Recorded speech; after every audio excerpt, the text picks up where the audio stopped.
Welcome to the Develop Yourself podcast, where we teach you everything you need to land your first job as a software developer by learning to develop yourself, your skills, your network, and more. I'm Brian, your host. Today on the Develop Yourself podcast, I have Kylo, a senior JavaScript developer who's worked all over the world, London, Cape Town, Dubai. He went from journalism to working in web development, and he's created a really interesting learning platform, The Great Sync. And we're going to talk about JavaScript mental models today to help people get unstuck with JavaScript by visualizing the fundamentals. It's so cool. Super happy to have you on the show. And thanks for actually bringing this idea and this platform to my attention. Hey, Brian. No, thank you. Honestly, I've had so many insights and takeaways from this podcast over the years. So I'm just so happy I can finally contribute and talk all things JavaScript and learning. Excited. Me too, man. Because as you know, you're a self-taught developer. I come from a non-traditional background as well. And as you know, you meet people that are learning how to code. And one of the most difficult things they face when they're doing it is JavaScript. They learn HTML, they learn CSS, and it goes pretty well. And then they get to JavaScript and things are super tough. And what you've done is really cool, which we're going to get into soon, is how to create these mental models which help you break down and understand these concepts and internalize them. But before we get into all that, I'm really curious. I love to ask people this. How did you get into web development? You were studying journalism, and then you made a pretty big pivot into web development. How'd you do that? Yes, I steered well clear of computer science. I did not do any coding or have any background in with computers or anything like that. I was a writer. I enjoyed writing. I studied journalism and went into media for a number of years, working in different roles. I worked as a videographer for a nonprofit organization. I did, a lot of writing, photography, social media content. And the thing with all content creation is that there is content management, and that involved WordPress. I did a lot of WordPress, I just remember getting so frustrated that I couldn't change the layouts or the designs or to do anything that I wanted. I had to rely on freelancers. And I just didn't understand freelancers. I couldn't speak their language. I didn't know what they were doing. Yeah. So I just said to myself, you know what?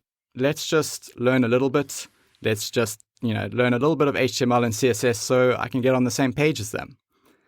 And I think as so many of us have discovered, as soon as you learn a little bit and you get introduced to this exciting world where you can just create stuff from nothing. I was hooked. I was absolutely hooked. And, I was just creating these designs. But then came JavaScript. And JavaScript was this massive concrete wall that I struggled to get over for a very long time. And in this sort of period, I was lucky in my current role, in the role at the time, I asked if I could do some coding bits. If they needed help with their landing page, let me actually do a little bit of the HTML at least. If I could, let me just, help where I could. And that experience I was able to leverage to get my next role, which, wasn't a web developer or anything. It was still a content creator, but they needed someone who could code or who knew some coding. That allowed me to get even more experience, and that from there I was learning React. I did some freelancing, and fast forward 6 or 7 years, and now I'm a JavaScript developer working in Dubai for a startup and doing a lot of coaching, a lot of teaching on the side, helping others who've gone through a similar journey to me, who've also faced struggles with JavaScript, using this Great Sync JavaScript mental model to help them with fundamentals. Now, you and we started off with the gateway drug, HTML and CSS, which is what everybody starts off with. And things are fine, right? You're loving it. You're putting together little cute pictures and things are nice, right? You immediately see your work and the output. You write some HTML and immediately on the screen, you see what you've done. You see the result. Why do people struggle with JavaScript so much? It is such a good question because I think so many of us have this similar experience as you described, where we have this joy of being able to write color red and then immediately see on the screen, that paragraph change to red. You have a direct cause effect relationship, and that's very exciting, and you can build things very quickly. Obviously, CSS itself can get very complex, but the basics, it's easy to understand. JavaScript there's a lot that happens behind the scenes that you don't see. You can't see what's happening behind the scenes. You don't really see the relationships between concepts. And that's that abstraction that, you have to sort of figure out by really just console logging a lot just means that you feel lost. There's a lot of fear with it because you don't know what's happening that you're not aware of and you don't understand it. And that fear causes anxiety. How did you like JavaScript and what did you struggle with specifically when you were trying to learn it on your own? Yeah, so I just remember scrambling, trying to find resources that could help me. I was really looking for anything that could reinforce all this theory that I was learning and to help tie it in. And I just remember it was one night in London and I was coming back from my first networking event. And this event had this coding challenge that, it was basically a series of questions and they had prizes and that kind of thing. And the questions started from the most basic and then got increasingly difficult. And I had already been learning JavaScript for some months by this time. Mm-hmm. And the very first question, which was super basic, it was something like, just write a function that console logs a bunch of $signs or something like that. And I couldn't even do that. I couldn't even do the first question after months of studying JavaScript. And I just remember walking back from it. It was late at night in the streets. And I was just so down and frustrated and disappointed as well. I was questioning, is JavaScript for someone like me? Actually, can I actually do this? Yep. And it was a low point. And, especially when you've been putting in hours, working often on the side of a job, on weekends, and you're not seeing the results. And like I say, I was really looking for other resources. My only hope was to find something that could just clear up the picture for me a bit and just make me feel a little less lost. So I was reading books. I started reading Eloquent JavaScript, which I still found difficult. Yep, me too. But in that book, there was an analogy of a little octopus that described variables, right? And the octopus has these tentacles, and we need to think of variables as latching on rather than putting things in. Variables are latching on to different values. And it was a basic example, but I was like, oh man, this is what I need. I just need to click. Just some sort of point of reference, variables might be such a theoretical concept, but as soon as I have even a silly analogy like an octopus, it made it a lot less scary and intimidating, and B, I could visualize something, and that's what I needed. And that got me onto the route of trying to find ways of representing code and making it visual. That is really interesting because I don't know if I consider myself like a quote unquote visual learner, but I hear a lot of people say that. Like they say, I'm a visual learner. And I think at some level we kind of all are. That's how we understand the world for the most part. We take in what we see and then we interpret it. And when you're writing code, that kind of goes away at the JavaScript level the first time you're doing it. You begin to lose that whole visual representation of things and you don't have that latch.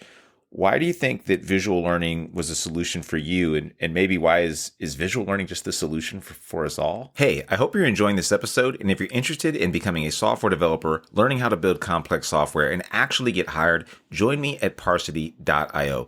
If you're serious about joining, just schedule a call with me by clicking the link in the show notes below. Some people will say I prefer specific mediums of learning, but I do agree with what you said. I think ultimately, we are all visual. We rely on visual feedback. And while you might prefer reading over watching something, but at some point you will want a sort of visual representation, whether it's even just a basic diagram, or something written on a board, something to look at. And as part of your mental model as well, it's the different perspectives, right? You want different perspectives on what you're reading and what you're writing, and that perspective then gives you insight. I think when it comes to visual learning, we look for often when we say visual learning, we often think in terms of games. Like, visual learning is a game, and you can go on and play this game. And yeah, sure, that is a type of visual learning, but we can't lump all types of visual learning into gamified learning experiences. I personally, I'm not really much into games, and I wanted more something that was more concrete, that actually had a closer relationship to the fundamentals, the concepts, rather than doing an action and then seeing a change on the screen. I wanted something to visualize while I was coding. So that's what got me onto the track of representing concepts visually. That makes a ton of sense, which kind of leads us to this thing you built, which I've seen, which is really interesting. I'm having even hard time describing it. It's like, it's not really a course. It's like it's a way to interpret JavaScript with these really unique and interesting mental models, which is the way that I think about it. But can you tell me, what is the Great Sync? Yeah, I think it's about time that I fully explain this system now that, I refer to as the Great Sync, which is, it's basically a unified model of all the concepts of all the major fundamental concepts in JavaScript that are each represented using landscapes, fantasy landscapes and characters, and all of those fundamentals link together. Right? They have relationships. So that was very important for me, right?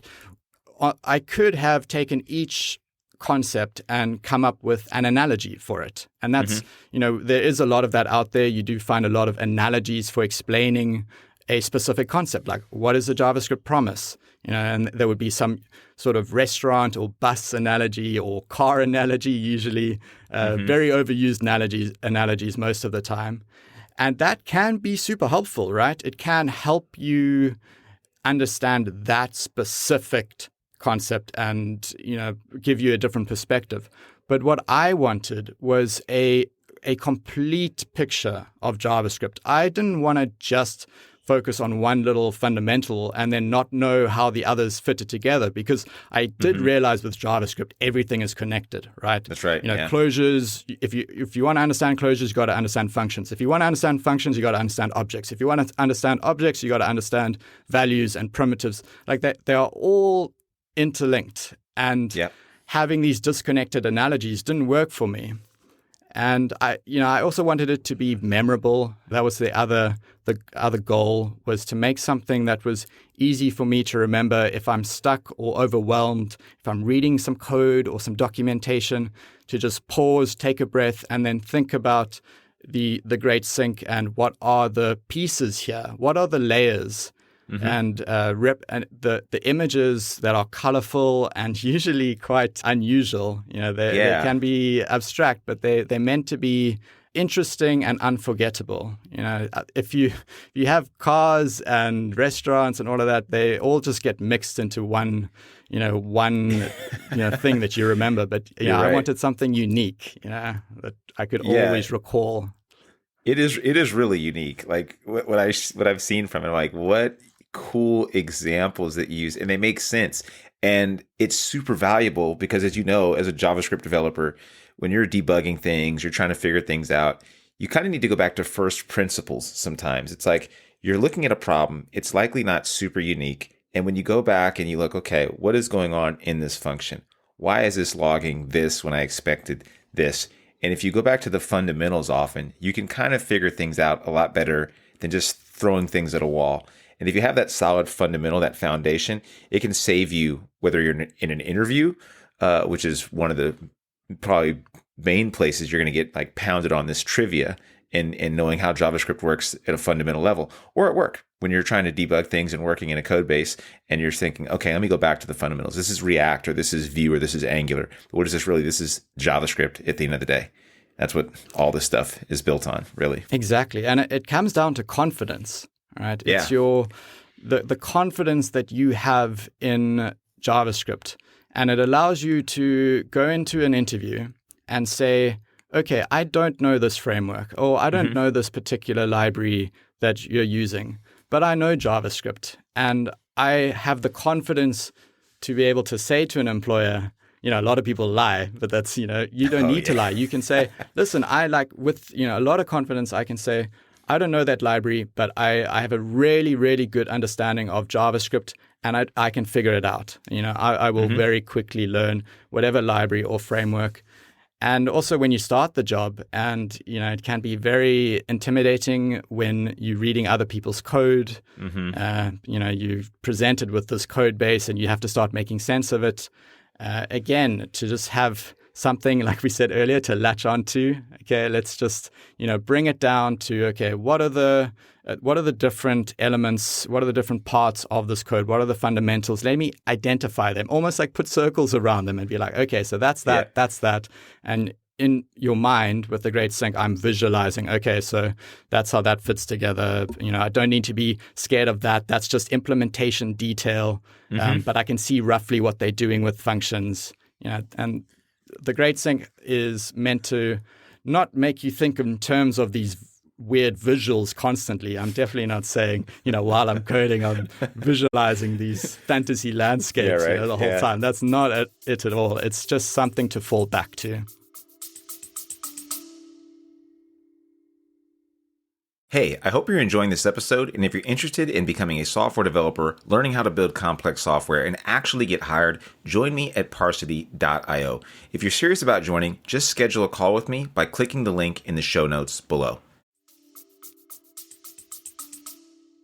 I like that. Kylo, do you mind taking us through taking me through an example of like one of your mental models? I think that would help. I think that would help give you a better idea of what it is. I think it is going to be a bit weird for me because I am used to having some sort of code and the visual in front to refer to. But this is all about imagination. And hopefully I can just paint a clear enough picture without getting lost in detail. But let's just start with, okay, if we're writing some code, before we even get to what that code is, we need to picture the environment. Like, where is our code running? So let's imagine the global scope as a giant ocean. We talk about flow in programming, and the flow here is the ocean current moving in a single direction. Just like a script goes top to bottom, we have a current that's moving in one single direction. This entire ocean is created and supported by an engine that sits underneath. So literally picture an engine powering up this ocean on top of it. It's this ocean current where we find values. Like that's where we're going to encounter values. And we're going to begin with the primitives: numbers, strings, booleans, undefined, null. Picture these primitives as islands. So they're little islands in this ocean. All right. Now, so let's say in our script, we decide to write the number 5 literal. In an ocean of values, with all of these different little islands, we need a way of finding that specific one, that little number 5. The JavaScript engine gives us something we know as an expression. An expression is basically anything that gives us a value back. It results in a value. And we can imagine these expressions as little blue genies. Whenever we need to find values, we ask a genie. And the genie will give us the location because we have coordinates. Every island, every value has coordinates. The genie is able to give us the location. He actually points at it. He lifts his arm and is, using his finger, and he points at that island. And pointing in programming is a very important concept, and it features throughout the Great Sync. I'm always talking about pointing, but he points at values. So what about objects and functions? So we have primitives, they're islands, but what about a function? Do we imagine them as islands too? It actually wouldn't make sense because objects aren't like primitives. Their purpose is to store things, like collections of values. So we're going to picture objects and functions as ships, rather, which can take on cargo. But we can't lump islands, these values, into ships. Like, how would you fit an island into a ship? Yeah. So what we're going to use are the pointers. We're going to use genies. We're going to put genies inside. And each genie or property, would be the name, knows where to find a specific value. I can actually picture these genie faces in the windows along the side of the ship holding up these giant spotlights, which is what they use to shine down onto the island. Whatever property value is assigned, that's the island they would shine onto. Mm-hmm. Functions are also ships, right? But there is a difference. They don't only store genies, they also store water. Imagine them as like these wide, flat ships, kind of like an aircraft carrier, which carry a lake of water on top. That water, which is our code, our logic that we've written, there is no flow. That water is stagnant. And it's the first reason why functions are special, because they can store this logic. We don't have to run that code. It doesn't have to be in the current. We can just store it. There's a pretty key part of this model we need to include, in that these ships are actually not in the ocean with the islands. JavaScript does not store primitives and objects in the same memory place. They're actually in different data structures. So we need to separate them. We're going to picture these ships in the air. They're actually flying ships. Now, the problem is, since ships are in the air, they no longer have coordinates like an island does. Like, how do we find a function? If we write function, how do we know where that function is? We have to find it somewhere. So what JavaScript gives us is something called a reference. A reference is a special type of island that lives with the primitives with a telescope on it. The telescope can always locate the flying ship. References are like super powerful because whenever we use an object or an array or a function, we're actually using their reference. We don't deal directly with the value, we use their reference. And that means we can pass that reference around easily. When it comes to functions, we don't even need to run the water they store. We can actually just pass that function reference. Like, we can put it in an object as a method.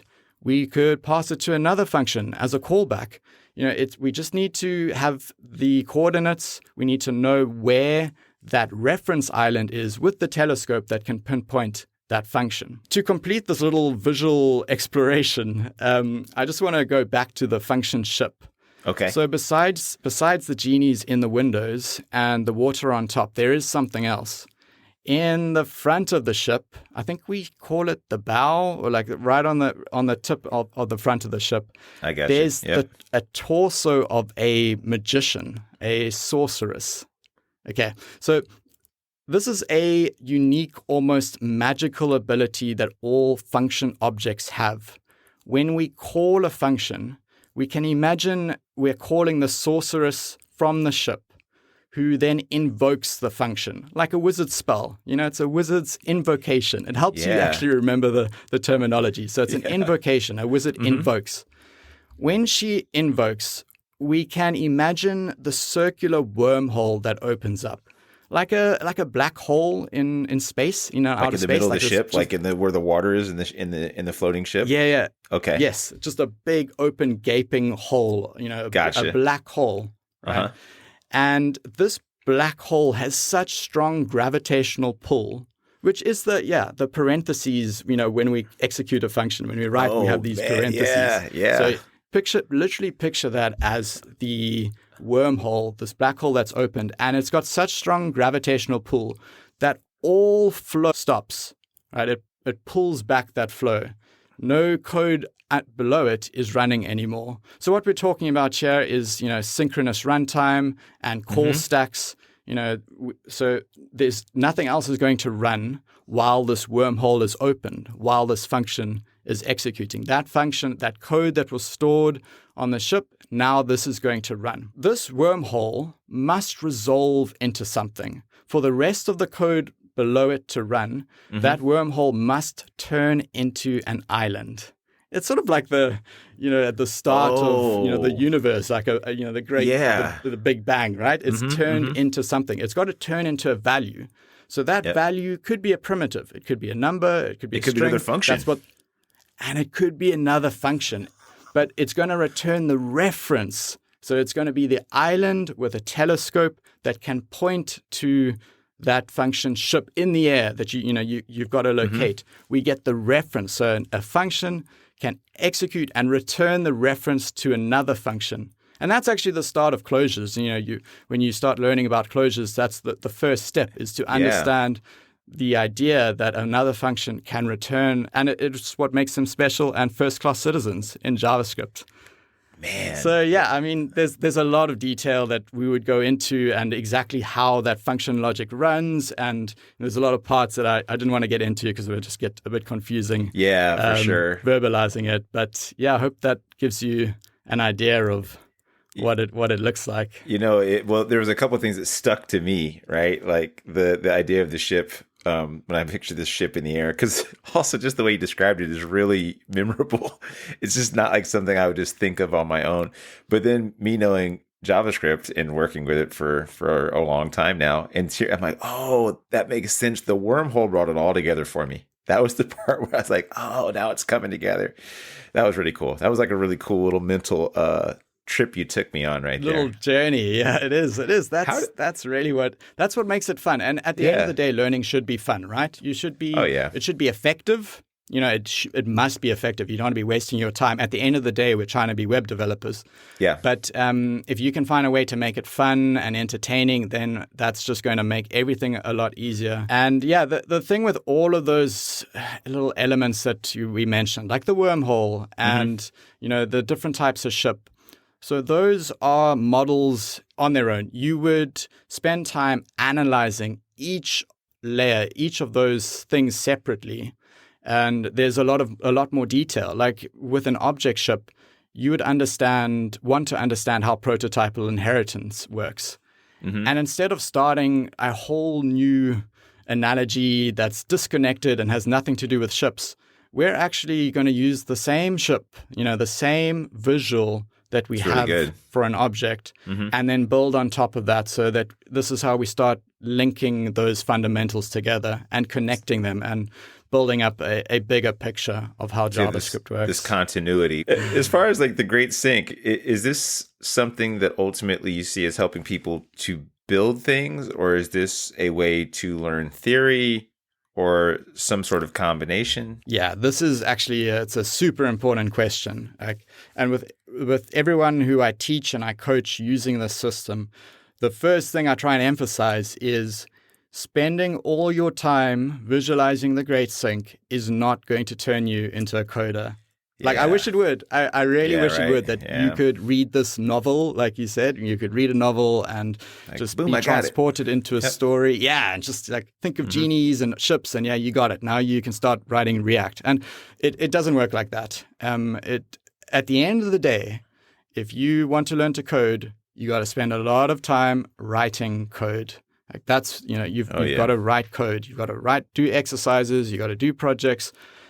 But we talk about mental models. I call it the Great Sync mental model for a reason, because a mental model comprises so many different sources. So the coding part is the biggest part. You need to have a lot of experience just writing code. Terrible code is fine. It doesn't have to be good code, but just writing code. But then your mental model needs other sources. It needs other perspectives. And I have a resource on my website for imagining objects, JavaScript objects, and explaining mental models. And that provides a system for you to integrate other sources of information that can help you grow your mental model. It doesn't have to be the Great Sync. I actually say podcasts are fantastic. Gives you another perspective. Reading books, teaching, talking, networking events, even interacting with people on Twitter and reading, snippets of code. All of that contributes to your mental model and gives you different perspectives, a different way of looking at code, and that is, you're not even going to realize it's happening, but it's going to start connecting the dots for you. And the Great Sync can be another source, which can help people, and it does. It gives you a nice thing to fall back to. But it's definitely not the only thing you need. You need a variety of experiences with JavaScript. Oh, yeah. I remember going through several books, and finally something clicked for me. And when I was trying to learn recursion and do it for interviews, I'm ready to go through all these videos and all these different material. And then I finally found something that stuck with me. You need to be exposed to many different types of mental models, potentially, or different mediums. And you'll find something that usually clicks. And you can take little bits and pieces from each one to develop your own mental model eventually, or you can just borrow somebody else's. Like there's definitely things I've read that I've just borrowed, and like, oh, that's the thing that I will now associate with that particular concept. I'm glad you kind of spoke about that because that's important. You're right, and you can't just get better at JavaScript from like listening to this podcast or having these models of Genies in your heads either. And at first it feels like you're just kind of grasping at something and trying to get your foothold, and eventually it clicks. And I know that's rough for people to hear because I know people say, well, what's the secret? I want the secret to make it click right now. And the secret is you need to get a bunch of information and write a bunch of janky code for a little bit of time. Unfortunately, that is to becoming a developer. Yeah, literally. I mean, if you were to picture your mental model in that stage, which I think most of us spend the majority of our time in while learning, this like crazy, chaotic, 100 Udemy courses and books and just everything trying to, figure stuff out. And it's a crazy time. It's an exciting time, a very frustrating time, as I mentioned, it was for me. And if you pictured your mental model, if we had like a representation of what your model looked like, it's probably like a canvas with hundreds of dots just scattered. And some dots are bigger than others. And, maybe you understand one part and you've got more of, a pattern in that part of the canvas, but there's big blank areas in other parts of the canvas, and it can be very messy. But over time, with experience, with variety of experiences, that picture starts to take on some sort of form and pattern. It starts to like link the dots together. And the way you think about things becomes less chaotic. It's more structured. And that just takes time. It takes time and it takes effort and, persistence. But it's very achievable. Like I said, I really thought it wasn't for me. I was on the verge of giving it up. And I think the message really is just not to give up. Just keep going. Things will fall into place. It takes time. Totally. I didn't like JavaScript when I first learned it. I thought actually that I could avoid it and become a strictly front-end developer using only HTML and CSS and maybe a little bit of jQuery, which was still popular at the time. And I thought, that's what I'm going to do. And then my first job was a full-stack software development role where I had to like learn C#, JavaScript, and AngularJS. And I was like, oh. But then I loved it. Yeah. Then I learned to really enjoy it. But at first I thought, there's no way I can learn this at all. And it took me forever, it felt like. In retrospect, 10 years now into this career, the year and a half or 2 years I spent learning JavaScript, still not much. I've met a lot of developers, probably like, people that I see that know it really well. And I remember a couple of people said, yeah, I didn't really click for me for almost 5 years. I thought, whoa, that is pretty wild to hear. But it's like the thing, our careers last a long time. Like it'd be kind of boring actually if you figured it all out in like 6 months. You're like, oh, okay, I got it. Yeah, you wouldn't be interesting at all. But you're right. I've had two students who've had one was 9 years and then the other one was 11 years working in the industry. Mm-hmm. Already building things out, but just zero confidence in JavaScript. And as we know, everything these days, web development involves JavaScript at some point, and they're needing to use it in their jobs. They can no longer rely on their, PHP and, their old way of doing things. Mm-hmm. And they feel completely lost after 11 years, in the industry. That's a scary thing. I'm like, put the time into building your foundation. It's going to pay off for the rest of your career. It will really help you move forwards and not get to this point later on where you feel completely lost at sea. Oh, yeah. I have horror stories about this as well, which I think a lot of us do, because as JavaScript continues just to eat up, the web and be just something you have to know nowadays, that you might as well know it at a pretty decent level, especially if you're going to work on the front end of things, because your interviews are likely going to center around it, and everything you do for the foreseeable future will be using JavaScript if you are doing anything on or near the web. We've talked a lot about the benefits of learning through the Great Sync in these mental models. Are there any dangers of learning like this? The biggest danger is trying to find a shortcut. And that's usually, I get a lot of messages from people saying, oh, so is the Great Sync going to mean that I can learn JavaScript in like a tenth of the time? I can just do in a week or two of this. And I think we all want it. I wanted it at the time, definitely. A quick route to just getting this, because you want to create. I think generally most of the time that's what we're trying to do. We're trying to build things. We want to build applications. We want to build websites, and JavaScript is the thing that's stopping us from doing that, and it's stopping us from applying for jobs because we don't have the confidence. And we just want a quick route. And the danger with anything visual, and this applies to games, it applies to analogies, like researching analogies, and then something like the Great Sync, is that you spend all your time in that and you're actually just not writing code. You're not actually doing the exercises. When I teach with the Great Sync, it always comes with code. Like it's never, what I did earlier was just read out a story. That would never happen. There always has to be code next to it, because you're training to be a web developer. So there needs to be a strong association between the code and whatever you're doing, and you need to be interacting with that code. It can't just be, it just stays on your screen and you're not actually putting it into a code editor and playing around with it and console logging it and investigating and playing around. So I guess that's the danger here is, not to put in the cognitive effort, which is so important for learning. Yeah, I think I've shared this story a few times in the podcast, but I remember one summer the first summer I was trying to learn how to code, I bought a book on HTML. Don't judge me too hard. And I read this whole book. We all have, don't worry. Yeah.